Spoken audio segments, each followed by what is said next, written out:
आपण मोठ्या आत्याची घेतली भेट आणि आता आलो छोट्या आत्याकडे. छोट्या आत्याच्या पहिल्या तर गावाचा रस्ता आम्ही चुकलो, कारण मॅपद्वारे गेलो. मॅप सगळीकडे फसवणूकच होत आहे. तर रस्ता वगैरे विचारून घेतला, कॉलवरून गेलो, आत्याची वगैरे भेट घेतली आणि आता वापस आलो आम्ही गेवराईमध्ये आलो. आता आहे मांजर सुप्याच्या घाटामध्ये. बघा तुम्ही नजारा. काल होता पाऊस, पण आज वातावरण आहे क्लिअर. घरी आलो तर रिक्षामध्ये विचारलं कोणाचा मोठा आहे, रिक्षामध्ये बाबा पूर्णपणे ओळखता येते, कारण सांगितल्यावर लक्षात येते.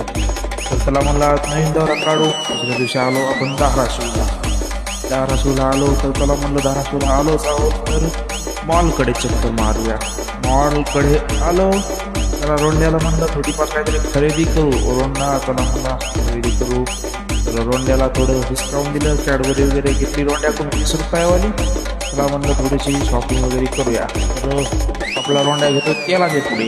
तर तेलाचे पुढे वगैरे घेतले, पोहे वगैरे घेतले. तर भेटूया मंडळी पुढच्या ब्लॉगमध्ये.